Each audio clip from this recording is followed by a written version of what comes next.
Hi, this is Kara. Welcome to Breaking Free Fridays, or welcome back if you've been following the series. Today I was guided to talk about overwhelm. And we've all experienced overwhelm at different points in our life. It's a pretty typical thing. But the reason I wanted to talk about it today is because a lot of people are experiencing a constant state of overwhelm, and life just in general is feeling very, very overwhelming. And I wanted to go a little bit deeper into that and talk about what that's all about and what you can do, some different tips and things that you can do to help relieve that. Overwhelm happens when we avoid. It also comes about when we're operating from a place of perfectionism. It's something that can occur when we haven't dealt with the past.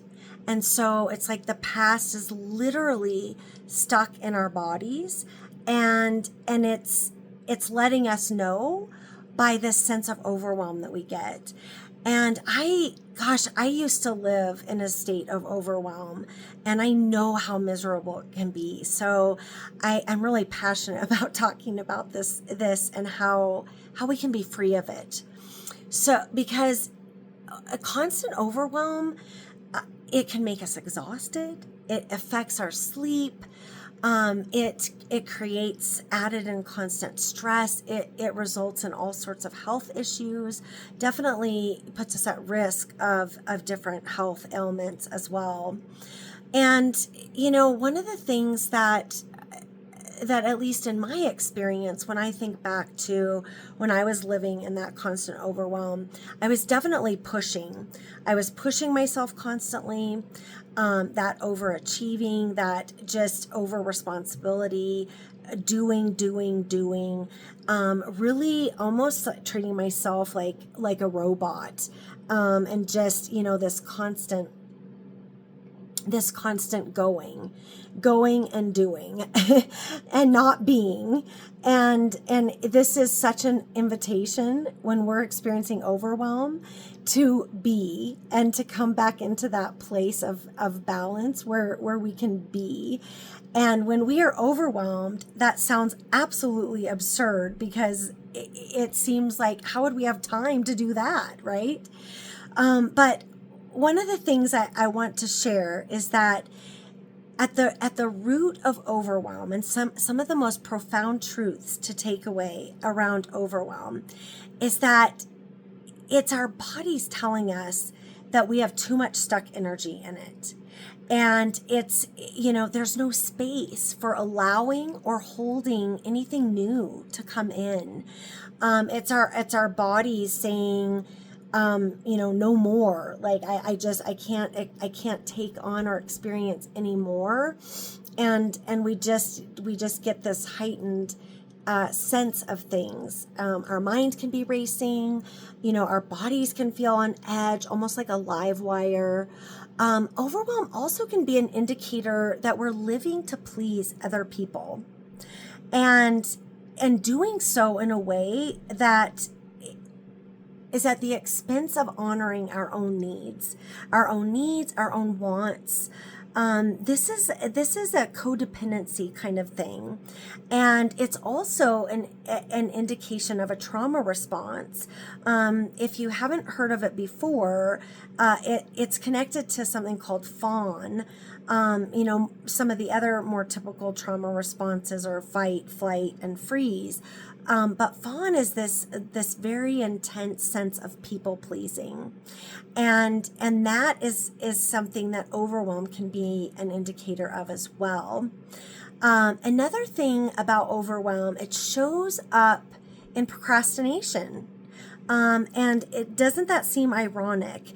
However, if you think about it and you understand where the overwhelm is coming from, it makes perfect sense. Because if our system is so overloaded, we almost can get stuck in like this freeze, which then results in some chronic procrastination patterns. Overwhelm can also be an indicator just that something in general is off. Something's not quite working. There's an opportunity for a tweak in life, and for how we are showing up, how we're thinking, how we're feeling, how we're behaving, that kind of thing. It can be an invitation to explore limiting beliefs and learning how to feel and manage our emotions more effectively and process them out. Overwhelm, gosh, I'm sure you can relate to this, but it zaps the joy out of life. It makes it so our zest for life is really diminished. And that is not fun, because we're meant to be happy. We're meant to feel abundant. We're meant to enjoy life. So overwhelm overall is really an invitation to reclaim your power. It's an invitation to shift perspective and to better know who we are. Because one of the things that I'll tell you is so profound about knowing who we are is it brings with it a level of clarity that makes having boundaries and holding boundaries and also recognizing our priorities, it makes that so much easier. Because there's just this inherent clarity. And it's not about disconnecting from others. It's about being more centered in our authenticity and in our authentic self, so that when we are giving and we are connecting, that it's from a place where we have we are in alignment, and we're so centered in ourselves that we're not seeking external validation. It's like we have this presence about us that is just it's just this beautiful exchange, and we have to take care of ourselves and put that as a priority to really be able to show up in life in the most optimal way possible, not only for us but for others, for those we love. And so I really invite you to recognize that invitation when you're overwhelmed, that is a reminder of, gosh, I need something. I need to tend to me a little bit more, and understanding, what your needs are there. So that's something to keep in mind too. And, basically, some of the top tips that I want to share related to this. Overwhelm is one of those things that it's really shouting out to you, I need help to be calm. And you might think, as I say this, that how in the world am I going to have time to find calm? Because I am so overwhelmed. I have so much to do. There's all this going on. I'm juggling so much. The endless to-dos are just piling up and piling up. And I'm going to share a really profound truth with you that will sound crazy at first, but the overwhelm is not about all of that external stuff. It's really not. It seems like it. It seems like it initially. It seems like it's about this to do and that to do and this responsibility and that responsibility. But it's not about all of those external things. It's really about our relationship with life and what's going on outside of us, and the meaning that we give that, and where our body and nervous system is in relation to being able to hold space for new experiences, and being able to flow and ebb with the different things that are happening in life.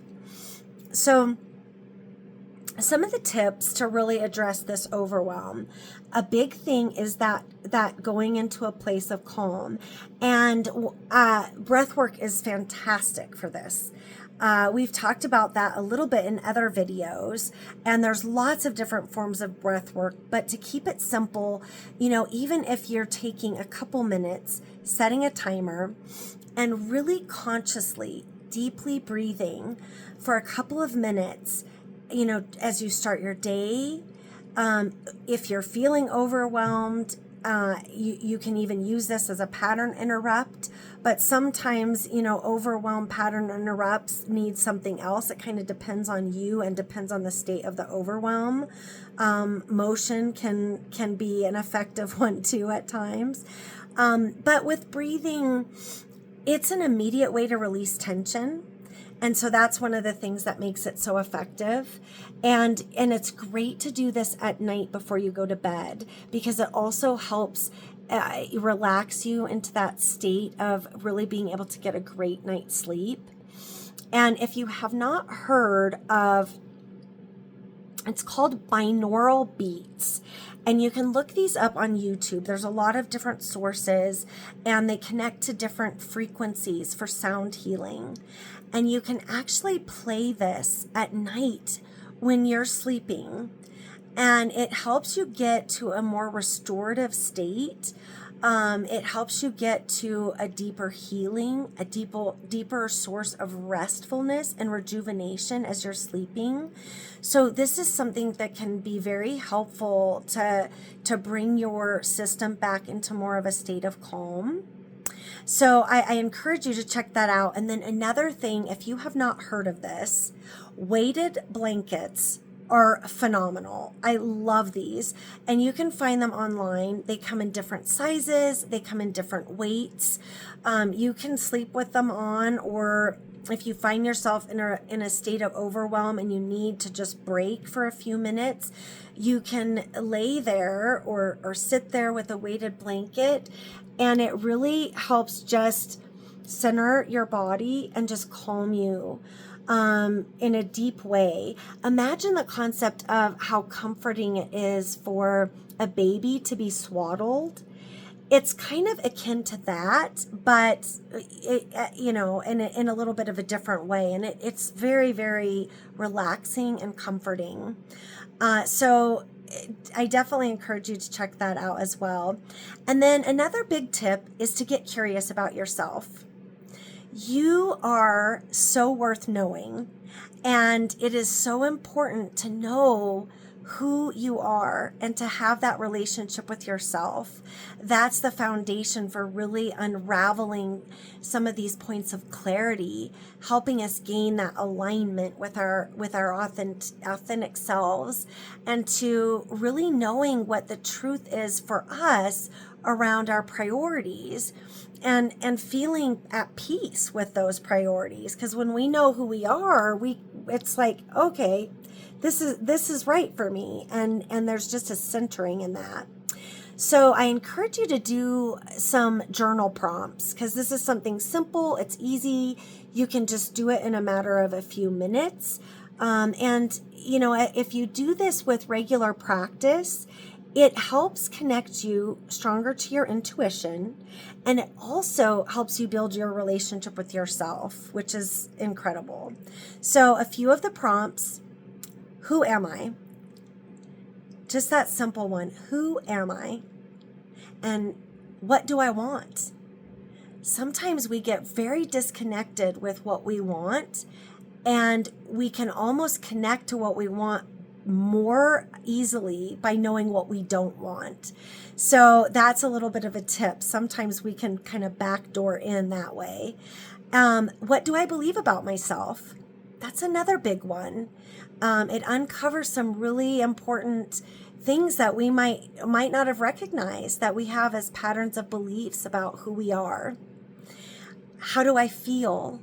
That's such an important one, because so many of us have been taught to either not feel or to inhibit our feelings. And we want to get more in touch with that side of us, because that is an important messenger for us, for our internal compass. And so, how do I feel? And then one of my favorite ones is, what do I need to know about my journey right now?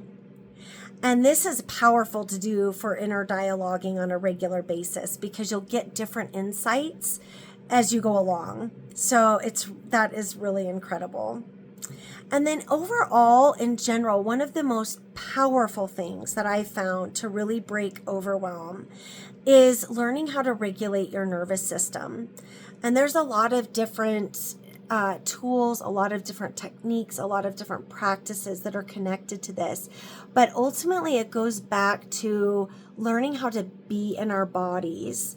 We often dissociate in different ways, just when we're overwhelmed, because it doesn't feel safe to be in our body. But being in our body is that's